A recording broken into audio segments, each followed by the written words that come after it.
Right, our first agenda item is a keynote address that will be delivered by His Excellency John Mahama, the distinguished former president of Ghana. Please join me in giving him a warm round of applause for his keynote speech.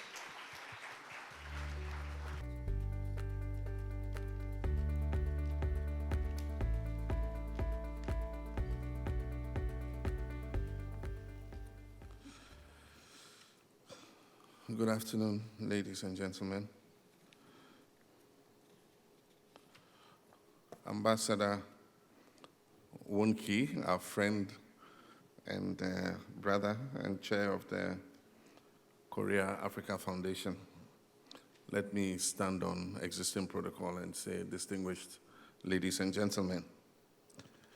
It's a real pleasure for me to have the opportunity to be part of the Korea-Africa Summit, especially because it seeks to foster closer business and development ties and collaboration between the people of Korea and Africa. One of the admirable things about this relationship is the similarity in the history between Korea and Africa. The shared adversity of colonization in the case of Africa, the scourge of slavery while in Korea, the case of total ruin from the destruction of the Second World War. The desire to build a prosperous life for our citizens creates a shared partnership that is forged on mutually beneficial arrangements and respect. I must note, however, that we have not optimally seized the opportunities to harness what potentially should be great bilateral benefits from this partnership between our continent and Korea. Because of the interdependence it has simulated, globalization means in today's world, no one country or continent, no matter how powerful, can flourish without active engagement with the rest of the world.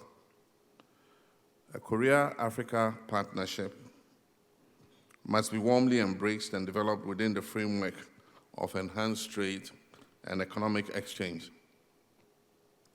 I feel elated to learn that Korea is working on strengthening its cooperation with Africa through a biannual Korea-Africa Summit, which will create an inclusive dialogue with Africa on the best ways to build on this relationship.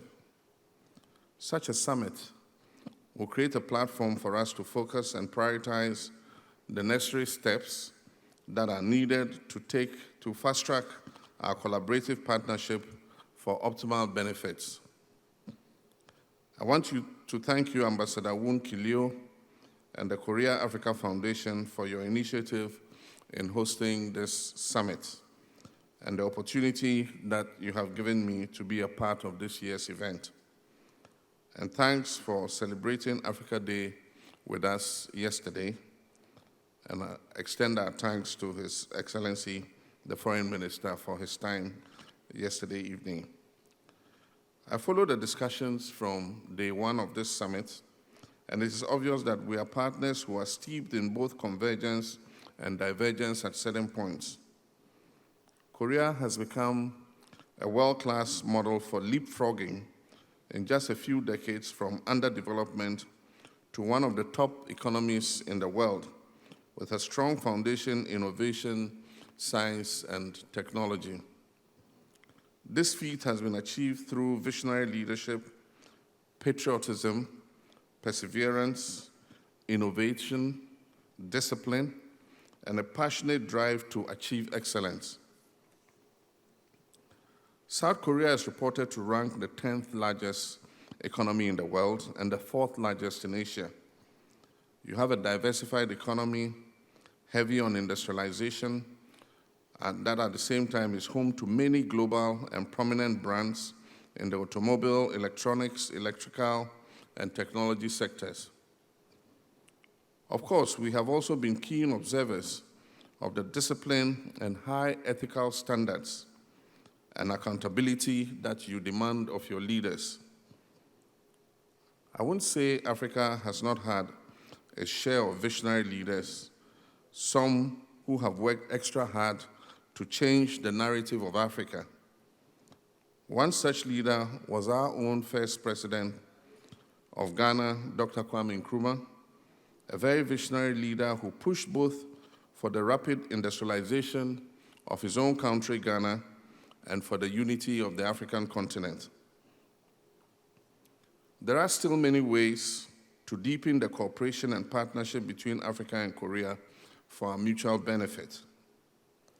Having been president of Ghana before and still very active in the political space, I feel a deep sense of commitment to work hard to bring our two countries together. It is one of the reasons that I'm happy to be back here in Korea. Since my arrival here, I have met many great people, both Koreans and citizens of other nations. I have listened and I have learned. This summit has imbued me with new ideas and raised my interest in working even harder for a closer relationship based on honesty and mutual respect. What can Korea offer Africa, and for that matter, my own country, Ghana? How can Ghana and other African countries benefit from this partnership with Korea? In Africa, we have a unique problem, which is an asset, and at the same time, if we manage it, which is an asset, if we manage it well. Africa is the youngest continent and has the largest population of young people in the world today. Africa's youthful population is mostly educated and very eager to acquire new skills to enter the world of work. Every year, 12 million young Africans enter the labor market. Unfortunately, only between 3 and 4 million jobs are created on the continent per annum. Africa needs to double its job creation capacity in order to keep up with the growing youth bulge, or else that bulge will turn into a ticking time bomb. To do this, we must accelerate the growth of African economies. We must diversify our economies from just the export of primary products. We must strive for value addition for our exports. We must promote African entrepreneurship and enterprise. But above all, we must expand trade amongst ourselves. So how can we forge a partnership with Korea that allows our young people to benefit from a transfer of knowledge and technology that harnesses their huge talents and creativity for growth? I wish to have this summit take the above into consideration when it submits a report on the outcomes of our deliberations here over the last 2 days. Ghana has had a history of Korean investments in Ghana.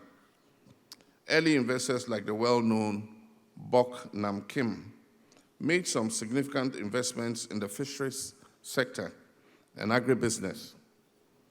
Other investors who have come in have concentrated on the import of used automobiles and auto spare parts. But I can see new beginnings with the recent opening of a Kia vehicle assembly plant in Ghana. Younger Koreans who followed in Bok Nam Kim's footsteps, like our good friend Kojo Choi, have invested in the fintech space. His PaySwitch payment and settlements platform is bringing in some of the latest Korean fintech experience and providing banking and credit solutions for Ghana. Digital finance and services and apps developments are another area young Ghanaian fintech and technology talents will benefit a lot from if there's partnership with Korea. There's a huge demand for services in this area. Food production and agribusiness are also an area in which Africa has a comparative advantage. It is said that Africa still possesses more than 50% of the world's arable lands. And there's a demand for technology solutions in the agricultural value chain and agribusiness. A viable partnership can be developed for the provision of digital solutions in the production of both animals and crops.